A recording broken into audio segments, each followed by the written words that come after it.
What's up, guys? In this video we're going to talk about addictive foods. We're going to talk about how these foods, certain foods can be really bad for getting six-pack abs, how they can really cause you to gain fat, and how you can avoid these foods and get much leaner and much stronger.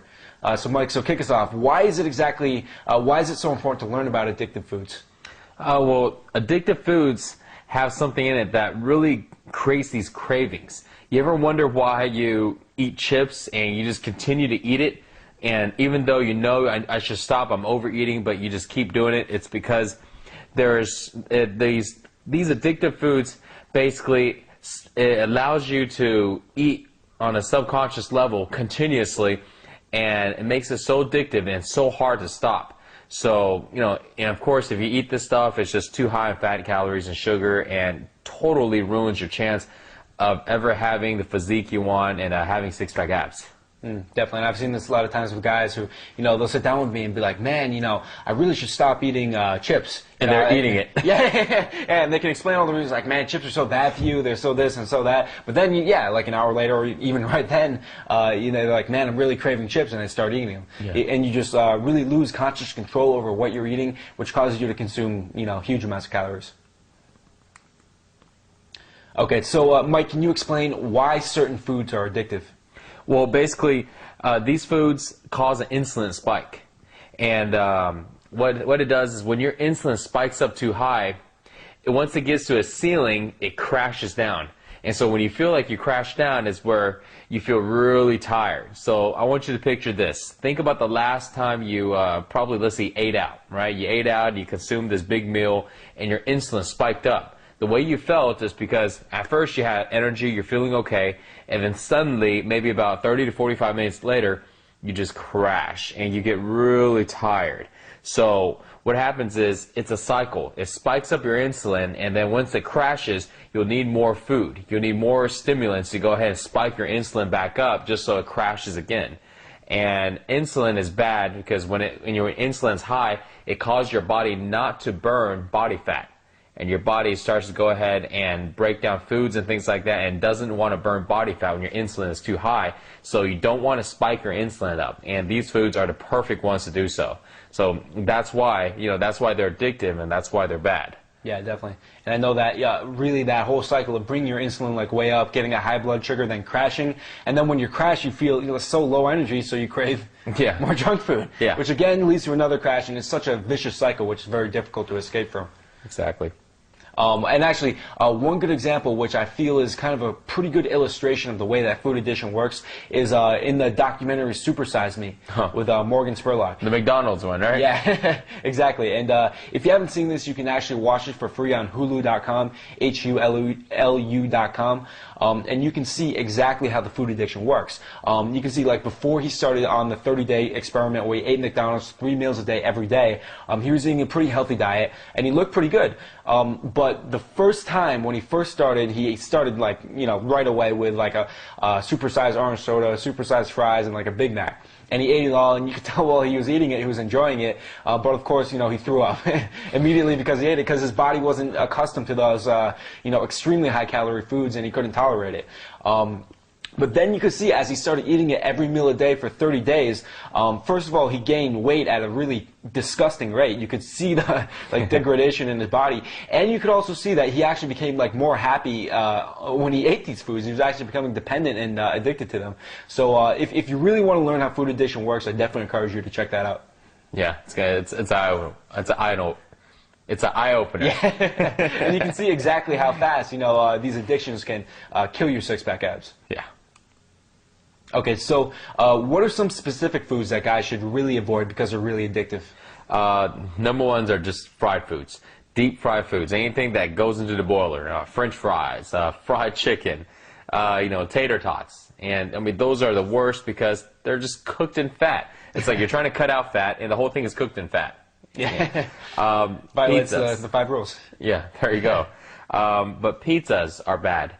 And, and they're very, very addictive. And I gotta say, I love pizza, but yet I know they're addictive, and you just gotta stay away from them, Sugary snack foods, pastries and cakes and all that stuff spikes up your insulin, very, very addictive, totally bad for you. But also, certain high-calorie foods that are very high in sugar and also very high in addictive substances. And this is very popular. This is a really good one here. Pretty much almost everything they sell in Starbucks. Yeah. You know, all the lattes, all the little cookie stuff. I mean, those are the worst. And look how well Starbucks is doing. There's one in like every corner. So that tells you that everybody's consuming this stuff and they're just killing their bodies. You know, and why do you think people are so dependent on Starbucks? I mean, that's like the number one thing. Oh, I need to go get me a Starbucks this and a Starbucks that. It's like crack to them, you know.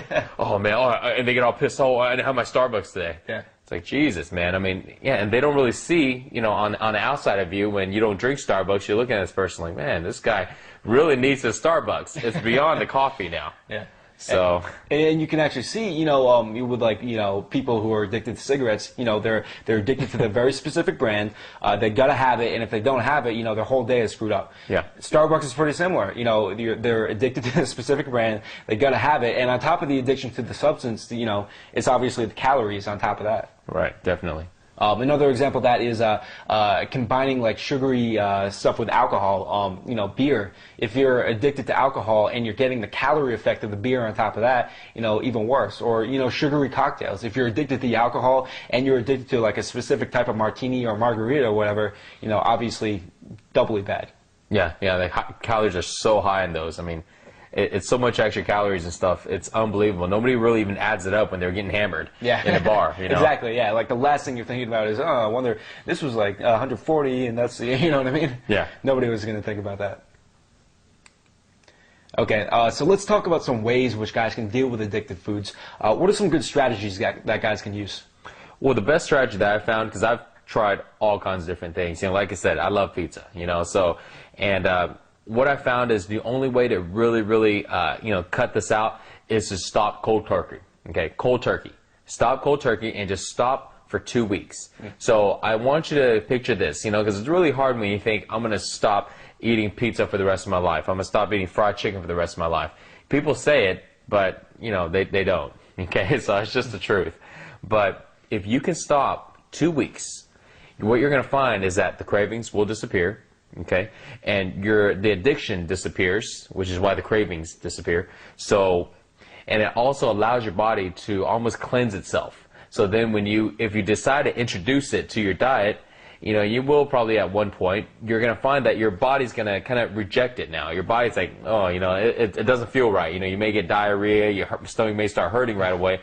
And, you know, that's your body telling yourself, hey, I don't need this crap anymore, you know. And so do it for 2 weeks, and trust me, you will have these same effects, and, you know, you'll solve your own addiction, you know. But you just got to stick to it for 2 weeks. Don't do what I tried before, which is, you know, cut down the portions, because that's kind of like feeding, you know, somebody crack a little at a time, you know. I'll just smoke a little bit of crack today. Yeah. And so, you know, if you stop cold turkey, trust me, after 2 weeks, just tell yourself this, and this is what I did before. You know, just tell yourself, you know what? If I want it after 2 weeks, it'll still be there, okay? But give it a shot, and you'll find that at the end of 2 weeks, you're not going to crave it anymore. Yeah. So that's the best way to do it. Yeah, definitely. And think about it like, you know, somebody trying to quit cigarettes. You know, if someone's smoking a pack and they try to go down to half a pack, that typically doesn't work because they smoke, you know, half a pack and then the nicotine cravings are still there, so they end up smoking the full pack. Yeah, and they have the cigarettes right there in their pocket to, you know, to smoke. Anytime, you know, it's just right there. The whole situation is just set up in a bad way. But, you know, if they could just go, you know, like a few weeks without smoking cigarettes, then once they went through that withdrawal, then the cravings would be dramatically reduced. It's like putting drugs at a drug rehab center and going, hey guys, just go ahead and use a little bit of it, and you know, slowly your addiction will start to go down. Yeah. So yeah, but yeah, just do that. That would definitely help, and that is the way I found to be most effective. Yeah. Okay, so what are some action steps that guys can take to start dealing with addictive food? Well, cut it out for the next 2 weeks, and what you need to do is mark your calendar. You know, if today was Monday or something, you know, mark it on your calendar, and then mark the day that you're out of this 2 weeks of cutting out addiction foods. So this way, you know when to start, when to stop, keep track of it. This will help you, you know, stay motivated because you see when the end of the date is. Because trust me, the first few days are going to just be insane. Okay, you're going to go, yes, I can do it. And by the second day, you're going, oh my God, you know, where's my crack? You know, where's my Starbucks?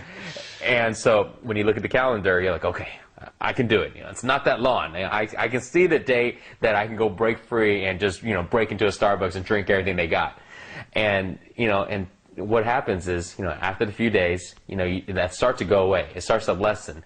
And by the second week, you know, beginning of the second week, it's not as bad anymore. And you're like, you know, I'm getting there. Yeah, I may still have a Starbucks, but I don't feel that I need to as much. And you'll find at the end of the 2 weeks, you'll be like, you know what? Yeah, I think I really don't need it. I did well, and you know, I feel fine, and you know, my hands aren't shaking anymore, so I'm okay. And that's what it's gonna take. So yeah, mark your calendar and you know, look at the foods you're eating and cut out the ones that are addictive. You know, cut out the ones that are bad and just go cold turkey on it. And then at the end, you'll find, you know, if you did want to introduce some of it to you back into your diet, it's not going to be bad anymore because your body's not going to be able to handle, you know, those bad foods. It's going to reject it. It's going to tell you right away, you know, I don't want it. And you'll feel it right away.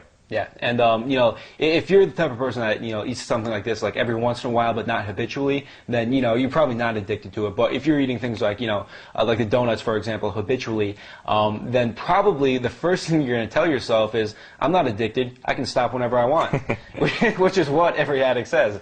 But if that's true, then, you know, it's not really going to be a problem to stop for 2 weeks. So, I mean, if that's the case, then just, you know, stop for 2 weeks and prove it to yourself, and I guarantee you, you'll be glad you did. Yeah, I agree. That's a good one. Yeah. Oh, and another big thing, what would you say about guys who maybe have a lot of friends who consume these foods and get in social situations? How should they handle that?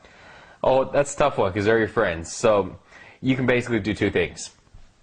You can either try to go ahead and just go, yeah, well, you know, I'm not going to go ahead and do any of that, eat any of that stuff. Y'all can go ahead and do it. And they'll probably, you know, talk a lot of smack and make fun of you. Or you can do what I've done, which is, you know, set yourself as an example. You know, it's a little different between, you know, you're kind of scared to stand up for what you believe in and for what you're trying to do. You're like, and you start making excuses. Oh, I'm not hungry. I don't want that pizza.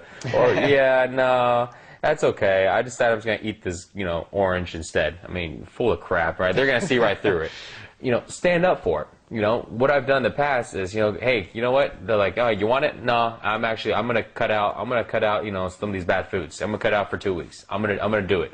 They may go ahead and give you some grief and, you know, and talk, you know, talk their talk, but stand up to it. And then after a few days, when they see that you're sticking to it, they're going to look up to you. They're going to be like, whoa, you know, hey, Mike's actually doing it. You know, maybe I should try it. Because, you know, they actually know that the foods they're eating are bad. Yeah. It's just that because they're so addicted to it, they just figured, well, you know, I don't know how I can stop it. I'm just going to continue what I'm doing. You know, just as long as I'm still alive, I think I'm fine. Yeah. You know, set yourself as an example. And you'll find that not only will they stop giving you grief, and they'll probably end up maybe trying to do it because, you know, you're giving them that belief. You're giving that belief that, hey, you know, if he can do it, you know, I think I can do it. You know, and then it becomes like this, you know, like this group thing. You know, hey, when y'all go out, instead of everybody picking out on bad stuff, where everybody contributes and talk about, hey, let's go ahead and, you know, eat something healthy. Yeah. You know, it becomes like the new cool thing. You know, so that's what works. You know, I'd say definitely do that. Yeah, definitely, and I think that's key too, because, you know, if you're the guy who's like generally unhealthy, but every once in a while you try a fad diet, you know, like that's the time when like your friends are not going to support you. But if like Mike, you become known as like the guy who is committed to eating healthy and exercising, then eventually after a while, then they recognize that they're not helping you out by offering you this type of stuff. Yeah, exactly.